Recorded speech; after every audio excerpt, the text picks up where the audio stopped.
I was born into what you might call a proper family, though nowadays I have a very different view of what that word means. My parents were the kind of people who lived their lives by an exhaustive set of rules about respectability. Every gesture, every word, every choice of clothing had to meet their exacting standards of what they called decent behavior. My sister Emma was their perfect child. She knew how to play their game flawlessly, always saying the right things, wearing the right clothes, dating the right boys from the right families. She'd nod along with every one of Mom and Dad's opinions, help organize their church meetings, and basically be the daughter they always dreamed of having. I saw through it all pretty early on. You see, our house was like a theater where my parents were the lead actors, putting on the performance of their lives. In public, they were these upstanding pillars of the community, Dad with his perfectly knotted tie and Mom with her carefully curated church outfits. They'd go to every community event, donate to all the right charities, and make sure everyone saw them doing it. But the moment their audience left, the masks would come off. Our living room would transform into what I privately called the gossip chamber.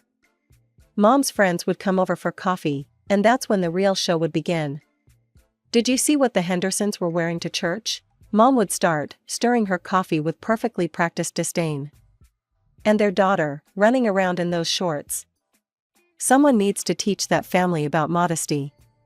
Dad wasn't any better. He'd join in with comments about people's jobs, their cars, their houses, always with that subtle edge of judgment wrapped in fake concern. Poor Bill Johnson, trying to keep up appearances with that new car. Everyone knows his business is struggling. The biggest target of their criticism, though, was my Aunt Claire, Dad's sister. She was everything they weren't, and I loved her for it. She worked as an actress, had actual success on theater stages and in musicals, and lived life on her own terms. When she visited, it was like someone had finally opened a window in our stuffy house, letting in fresh air and color. Aunt Claire always brought gifts when she visited, thoughtful things that showed she actually paid attention to what people liked. Mom and Dad would accept them with their practiced smiles and proper thank yous. But the moment her car left our driveway, the real opinions would start flowing. "Can you believe she's still dating around at her age?" Mom would say, making air quotes with her fingers.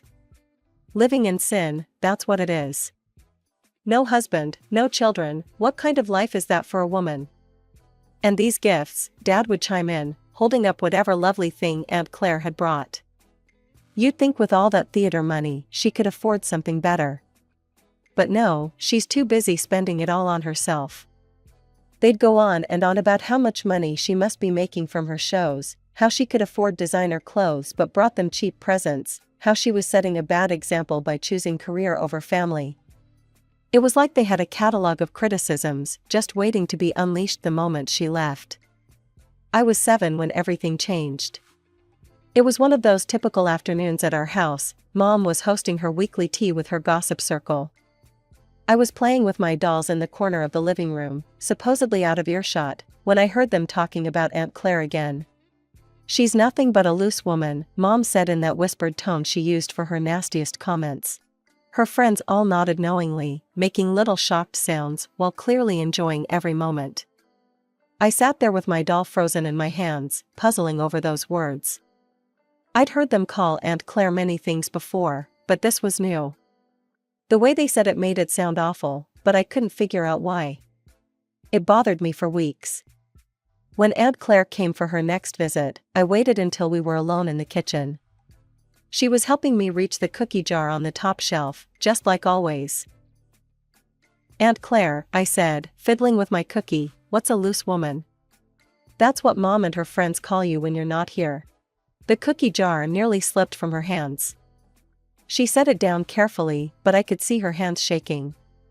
Her face went through several emotions at once: hurt, shock, and then something I'd never seen on her before, pure anger. "Jessie, honey," she said softly, "you stay right here." She marched into the living room where my parents were sitting. I followed quietly and watched from the doorway. "I put up with a lot from you too," she said, her voice trembling. "I've ignored the snide comments, the judgments, the constant criticism of my life choices. But this? Calling me names behind my back? How dare you, Mom started to say, but Aunt Claire cut her off. Don't bother denying it.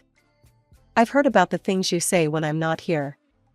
You two are nothing but selfish hypocrites. You smile to my face, take my gifts, and then trash me the moment I leave. I'm done with your two-faced behavior, done with your gossip, done with all of it. She walked out that day and never came back. The door slammed so hard the family photos rattled on the walls. Years passed. My sister Emma married right after high school, to Jason, the son of Mom and Dad's best friends. It was exactly the kind of proper, respectable marriage my parents loved. They started pushing me down the same path before my senior year even started. We found the perfect boy for you, Mom announced one evening. Richard Thompson, you remember the Thompsons, right? Such a respectable family. But I want to go to college, I said, trying to keep my voice steady. I've been researching programs. College? Dad scoffed. What for? Richard is going to take over his father's business. He needs a supportive wife, not some career woman. They arranged a meeting, of course. Richard turned out to be exactly what I expected, perfectly proper, perfectly boring, and perfectly wrong for me. But I saw the look in my parents' eyes and knew they wouldn't let this go. So I smiled and agreed to date him, all while secretly applying for college scholarships. Graduation day started like a dream. I'd made it, top of my class, scholarship secured, though my parents didn't know that yet, and a whole future ahead of me. We had a party at Richard's house after the ceremony, with most of our class there. The music was loud, people were celebrating, and for once, everything felt perfect. Until it wasn't. I went upstairs to use the bathroom and opened the wrong door. There was Richard, in bed with my friend Kelly. My graduation cap slipped from my hands and hit the floor. The sound made them both look up. Jess, Richard scrambled to cover himself. This isn't, I mean. Save it, I said, surprising myself with how calm I sounded. We're done. I walked out of that house and didn't look back. My phone started buzzing immediately, Richard's calls, Kelly's texts, but I ignored them all. I knew the real storm would hit when my parents found out. What do you mean you broke up with Richard? Mom shrieked the next morning. Over one little mistake? Little mistake? I couldn't believe what I was hearing. He was in bed with my friend. These things happen, Dad said, like he was explaining something to a child. Men have needs. A good wife learns to look the other way sometimes. Are you seriously telling me to just accept that he cheated on me? The Thompsons are our closest friends, Mom hissed. Do you want to bring shame to this family? You're airing our dirty laundry in public. That was it. Something in me snapped. Shame? You want to talk about shame? I laughed. All you care about is what other people think. You sit here in your perfect house, judging everyone else, gossiping about them behind their backs. You're nothing but hypocrites. Mom stepped forward, her voice ice cold. You will apologize to Richard. You will marry him, or we will disown you. I took a deep breath. This was it, the moment I'd been preparing for. Actually, I won't, I said. I got a full scholarship to State University. I'm leaving for college in August. The silence that followed was deafening. Mom's face went white. Dad's mouth opened and closed like a fish. Get out, Dad roared. If you want to throw away everything we've planned for you, then get out of this house. You're no daughter of mine. I walked up to my room, grabbed the bag I'd already packed, just in case something like this happened, and walked out the front door. Behind me, I could hear Mom crying dramatically and Dad slamming things around. My hands were shaking as I dialed Aunt Claire's number. I hadn't spoken to her in years, though I'd kept her number saved all this time. She answered on the third ring. Hello? Aunt Claire? It's Jessica. There was a pause, then her voice softened. Jessie? Sweetheart, what's wrong? I told her everything: Richard's cheating, my parents' reaction, the scholarship, being kicked out. The words tumbled out between sobs I hadn't even realized I was holding back. "Where are you right now?" she asked when I finished. "Standing outside their house." "Stay there. I'm coming to get you. It's about an hour drive." True to her word, exactly 1 hour later, her red convertible pulled up to the curb. She jumped out and hugged me tight, not caring that my tears were staining her silk blouse. Aunt Claire's house in the neighboring town was exactly like her, bright, welcoming, and full of personality. Theater posters lined the walls, and comfortable furniture invited you to sit and stay a while. It was everything our sterile family home wasn't. "Make yourself at home," she said, showing me to the guest room. "This is your space now, for as long as you need it." That night, over cups of hot chocolate, with extra marshmallows, I told her the whole story in detail. She listened without interrupting, only nodding occasionally. "You know what," she said when I finished. "You remind me of myself at your age. Standing up to them, choosing your own path. I'm proud of you, Jessie." "Really? You don't think I'm being selfish?" "Selfish?" she laughed. "Honey, living your life according to someone else's script, that's not being selfless, that's being a puppet. You need to write your own story." The weeks before college started were some of the best of my life. Aunt Claire helped me set up my laptop and taught me how to find freelance writing gigs online. "Everyone needs content these days," she said. "Might as well make some money while you wait for school to start." Between writing articles about everything from pet care to travel tips, we'd spend evenings watching old musicals or reading scripts together. She'd tell me stories about her theater days, and for the first time in my life, I felt like I could just be myself. When August came, Aunt Claire drove me to college herself.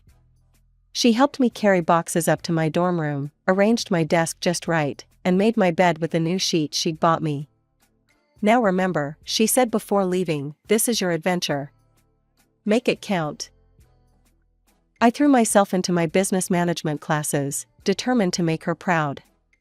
We talked almost every day. She wanted to hear everything about my classes, my roommates, my life. My parents and Emma? Radio silence. Though Aunt Claire would sometimes mention things she'd heard through the grapevine. "Your sister had another baby," she told me during one of our weekly calls. "Her third. They named him Jason Jr." I just shook my head and changed the subject to my upcoming midterms. Emma had chosen her path, just like I'd chosen mine. Some days I wondered if she was truly happy playing the perfect daughter, wife, and mother, or if she ever wanted something more. After graduation, accepting the management position in Aunt Claire's city felt natural. We'd grown so close over the years that I couldn't imagine living anywhere else. The company was great, my career was taking off, and most importantly, I got to spend almost every weekend with Aunt Claire. We'd do Sunday brunches where she'd tell me stories about her latest theater projects. She was directing community plays now, passing on her passion to a new generation. Sometimes we'd spend whole weekends binge-watching old movies or trying to recreate fancy recipes we'd seen on cooking shows. Then came the diagnosis. Stage 4, she told me one Sunday morning, her hands wrapped around her coffee mug. "They say I have a few months, maybe less." I moved in with her that day. Between work and taking care of her, the days blurred together. We made the most of every moment. She insisted on teaching me her secret recipes, told me stories about her youth, and made me promise to keep living boldly. She slipped away on a quiet Tuesday morning, holding my hand. The theater community showed up in force for her funeral: actors, directors, students from her workshops. The church was packed with people whose lives she'd touched. But the 3 empty seats in the front row spoke volumes. My parents and sister hadn't come, even though I'd sent them the information. A week after the funeral, the notary called me to his office. "Your aunt was very specific about her wishes," he said, sliding documents across his desk. "The house, her land back in your hometown, and her savings, approximately $700,000, everything goes to you." I sat there stunned, tears rolling down my cheeks. It was too much. All I wanted was my aunt back. That weekend, I started going through her things. In her home office, tucked away in a drawer, I found a bundle of letters, all addressed to my father. None of them had been sent. With trembling hands, I opened the most recent one. Dear John, I know we haven't spoken in years. The doctors say I don't have much time left, and I find myself thinking about family. About reconciliation. Remember when we were kids, and you used to protect me from the neighborhood bullies? I miss my big brother. I know we've chosen different paths, lived different lives. Maybe we've both been too stubborn. But life is too short for pride, isn't it? I hope someday you can understand that I loved you all, even when we disagreed. Even when it hurt. Your sister, Claire. The letter was dated just 2 weeks before she died. She never sent it. Never got to make that final attempt at peace. I folded the letters carefully and put them back in the drawer. Dad hadn't even come to say goodbye to his own sister. He'd chosen his pride over family one last time. Life has a way of moving forward, whether you're ready or not. 2 years after Aunt Claire's death, I was still living in her house, my house now, and throwing myself into my work. The promotion to senior manager came with a corner office and a salary that would have made my younger self-size pop. Then one day, my phone rang. Mom's number flashed on the screen, the first time I'd seen it in years. My hand hovered over the decline button, but something made me answer. Jessica? Mom's voice sounded smaller than I remembered. We need to see you. Can you come? I found myself driving back to my childhood home that weekend. The sight of it stopped me cold. The once pristine house was falling apart, paint peeling, gutters sagging, the perfect lawn now overgrown with weeds. This wasn't the showcase home I remembered. Inside was worse. The furniture was worn, the carpets threadbare. And there sat my family, Mom looking tired and gray, Dad with defeat written across his face, and Emma huddled on the couch with 3 kids clinging to her. Her eye was bruised, poorly hidden under makeup. Jason turned violent, Emma whispered, not meeting my eyes. I had nowhere else to go. The irony wasn't lost on me. Jason, the son of their perfect friends, the respectable match they'd arranged for Emma, had shown his true colors. We were wrong, Jessica, Mom said, tears in her eyes. About everything. About forcing you to be with Richard, about college, about you.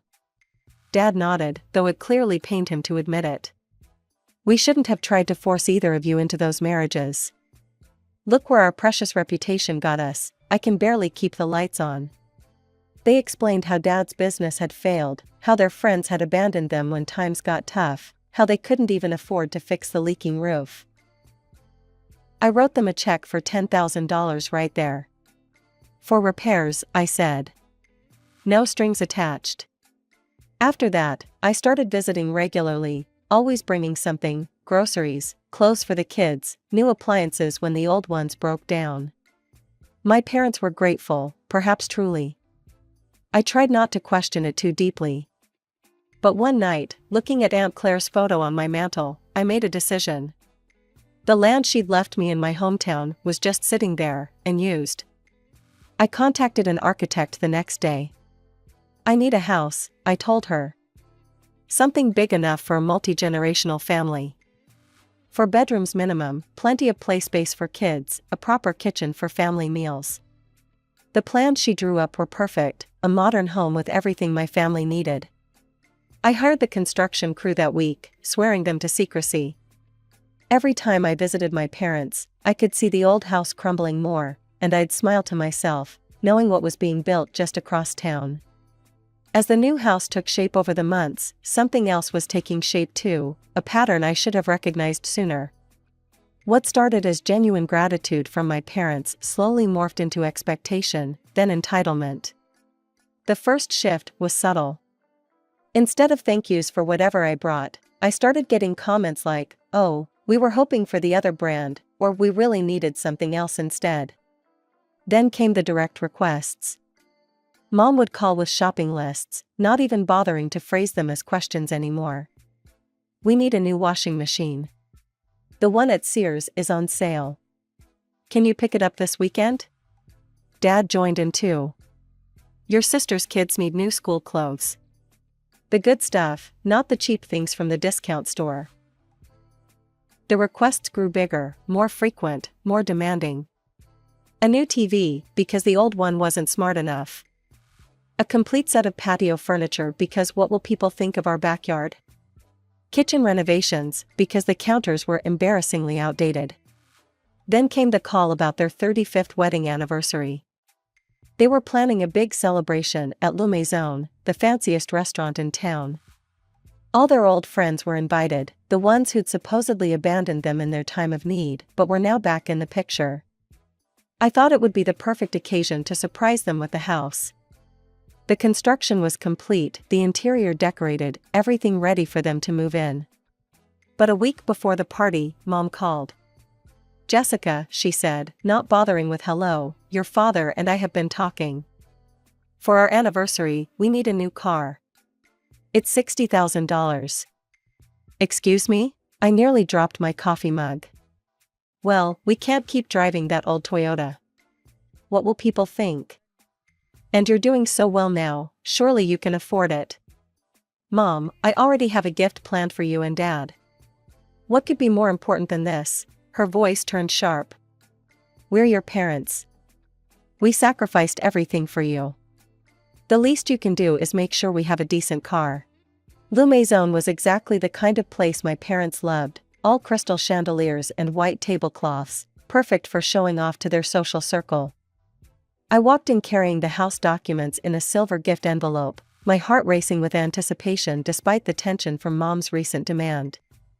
The celebration was already in full swing. I spotted them immediately, Mom in a new dress, probably bought with my money, Dad beaming at their gathered friends, Emma sitting quietly with her children. The old crowd was all there, the same people who'd supposedly abandoned them during their hard times. Mom saw me first. Instead of the usual fake smile, her face hardened. She whispered something to Dad, who turned to look at me with equal disdain. Well, Mom's voice carried across the restaurant, deliberately loud enough for everyone to hear. Look who decided to show up. I froze halfway to their table, suddenly aware that every eye in the place was on me. Mom, Don't mom me, she cut me off, standing up. How dare you come here after refusing to help your own parents? After we sacrificed everything for you? Dad joined in, his face red. We only asked for one thing, one simple thing to make your mother happy on our anniversary. But you're too selfish, aren't you? Too busy counting your money to care about your family. I couldn't believe what I was hearing.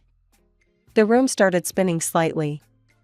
Is this how you raised your daughter? One of their friends asked, clearly enjoying the drama. To disrespect her parents like this? She's no daughter of mine, Mom announced to the room. A real daughter would have bought her parents the car they needed. Instead, she comes here empty-handed to ruin our celebration. Empty-handed? I finally found my voice. My hands were shaking as I pulled out the envelope. You want to know why I didn't buy you that car? We don't want to hear your excuses, Mom snapped. Just leave. You're embarrassing us in front of our friends. I looked around the room, at their smug friends, at my sister who wouldn't meet my eyes, at my parents who looked more concerned about their reputation than anything else. In that moment, I saw Aunt Claire standing in our living room all those years ago, facing the same judgment, the same cruelty. I spent the last year building you a house, I said, my voice clear and steady. A beautiful, 5-bedroom home on Aunt Claire's land. Space for everyone, you, Dad, Emma, the kids. I was going to surprise you today. The color drained from their faces. Mom's mouth opened and closed without sound. But now I see that Aunt Claire was right about you both. You haven't changed at all. You're still the same selfish, image-obsessed hypocrites who care more about showing off to your friends than actually being decent people. I held up the envelope, then slowly tore it in half. The sound seemed to echo in the sudden silence. The house is mine now. And so is my life. I'm done trying to buy your love. Jessica, wait, Dad started. No, I cut him off. I watched you drive Aunt Claire away with your cruelty. I watched you try to force me and Emma into loveless marriages, because you cared more about appearances than our happiness. And now I've watched you try to humiliate me in public, because I wouldn't buy you an expensive car. I'm done watching. I dropped the torn envelope on their table. Happy anniversary. I hope your reputation keeps you warm at night. I walked out with my head high, ignoring their calls behind me. My phone started ringing before I even reached my car.